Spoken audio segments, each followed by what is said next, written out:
So, direct and indirect object pronouns.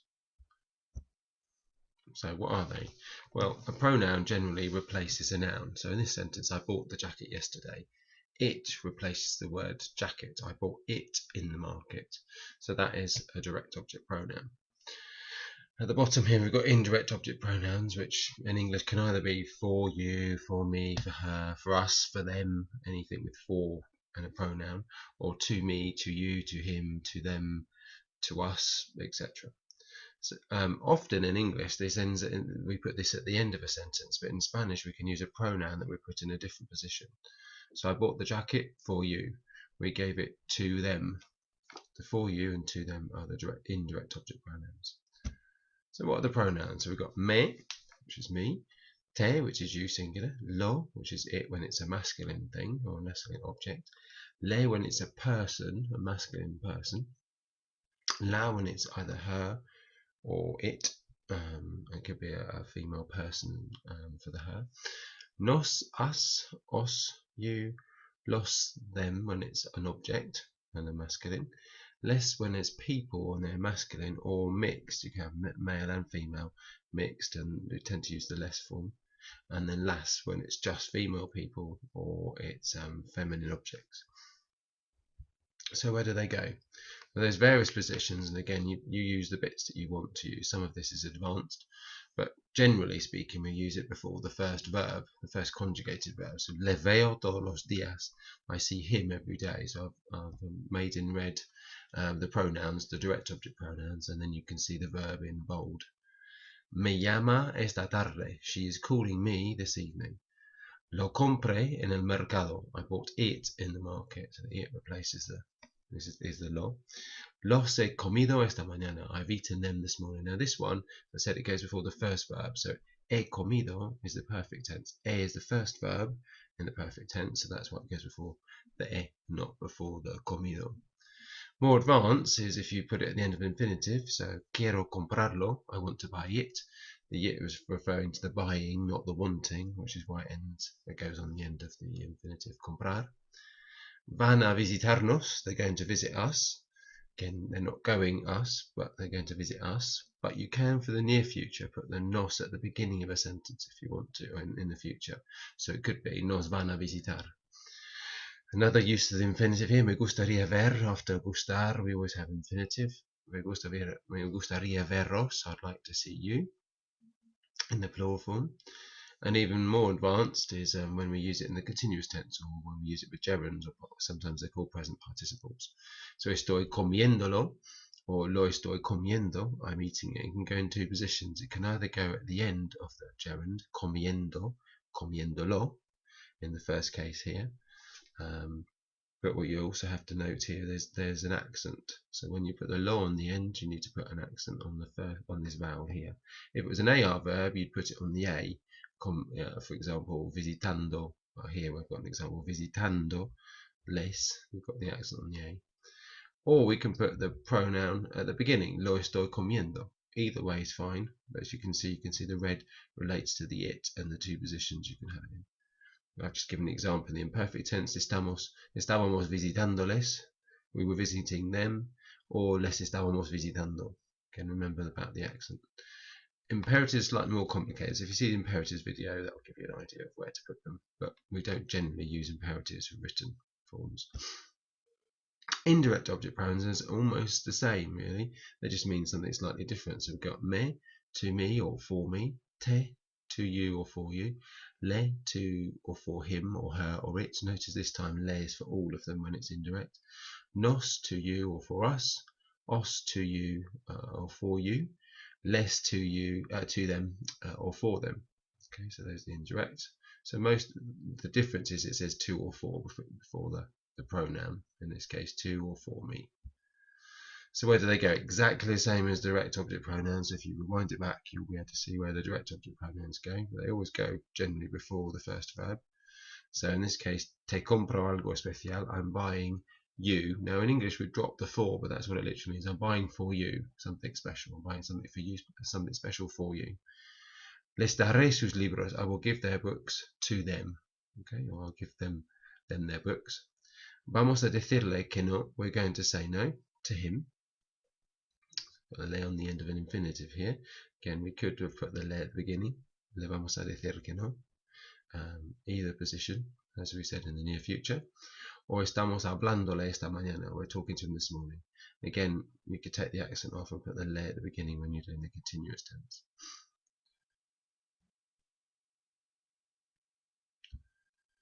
Okay.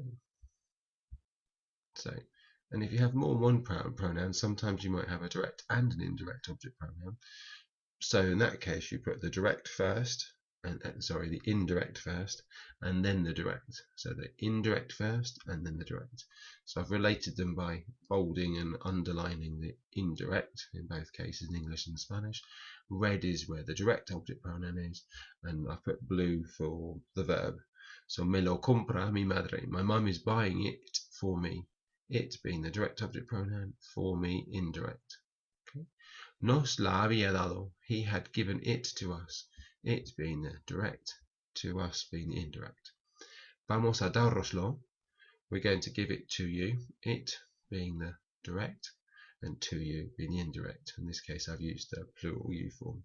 There's one tiny rule that if you have le followed by lo, for pronunciation reasons, because it sounds a little bit Chinese, lelo, they don't leave it as le, they change the le to se. Again, that's quite advanced, so you might want to skip that for the moment. But here's an example. Se lo dijo ayer. It would have been le lo dijo ayer, but because it's le followed by lo, we change it to se. She said it to him yesterday. So it's some practice. We play it every day. I've done the rest of the sentence for you, so you just need to put in what the pronoun is here. So the it is the pronoun here. What's the it here? And you could decide whether it's a masculine it or a feminine it. I went to the castle. I missed out there. I visited it for 2 hours. Fui al castillo. What's the it replacing? It's replacing the word castle. So is that masculine or feminine? And what's the pronoun? The direct object pronoun that would go there. So something, visité por 2 horas. She sees us on the way to the school.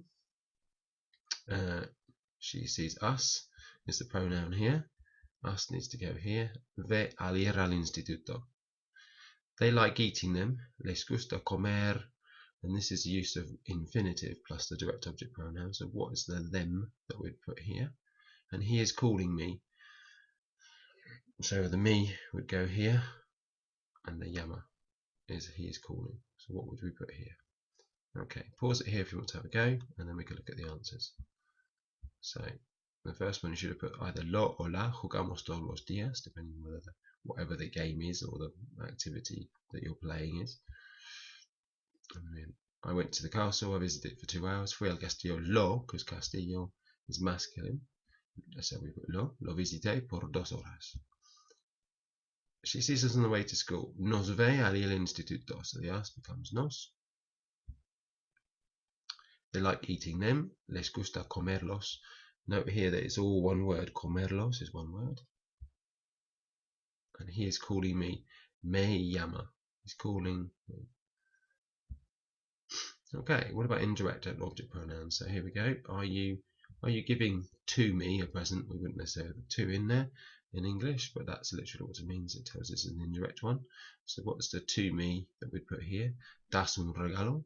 I'm lending to you. I'm lending you. Drop the to again in English. My book. What we put here? Presto mi libro. They wrote the letter for him. Again, the for him at the front here. Escribieron una carta. She's talking to him now. So this is where we use the continuous tenses in the gerunds, where we can have the position either here or at the end of the gerund with an accent on that vowel there. I'm going to send the packet to him, and this is an example of the near future where you can have the pronoun at the very beginning, or you can tack it on to the end of the infinitive, enviar, to send. Okay, pause it again, see if you can have a go. So these are the answers. Me das un regalo. To me, me das. Te o os, depending whether you want you singular or you plural. Te os presto mi libro. They wrote a letter for him. Le escribieron. It wrote for him the letter, literally. She is talking to him now. Le está hablando. You can have it in this position here, or we could tack it on the end of the gerund. Está hablándole. I've only put it in capitals to show you where it is. Doesn't need to count capitals in Spanish. And I'm going to send the packet to her. Remember, this is the near future, so we can put it in two positions, either before or tack it on the end of the infinitive when we're using near future. Okay, and then if we've got two pronouns, what are we going to do with those? I'm buying it for her. So remember, the rule is indirect first, followed by direct. So the indirect is for her, and then the direct is the it. So you can decide whether that's masculine or feminine it. We're going to send it to you. This is the near future, remember, this time, so we can tack it on the end. But again, the same rules apply. The indirect first, here, to you, and then the direct afterwards, and then it all becomes one word. They're lending them to me. Okay, again, indirect, followed by direct. Okay, pause it again here, and have a go. And the answers. So, this one, I'm buying it for her. Lelo, and remember our rules was if you have le followed by lo, the le changes to se, so it's se lo compro, I'm buying it for her. And we're going to send it to you. Vamos a enviártelo. Telo. Lo, I'm going to send it to you. This one we could also have put at the beginning, so te lo vamos a enviar. Could have done that one, although in some ways it sounds a little bit better on the end here. So stylistically I'd say leave it there if you have two pronouns. And they're lending them to me. Remember, indirect to me, them the direct one, and they're lending. Me los prestan. Okay, rewind it back and then ask me if you've got any questions.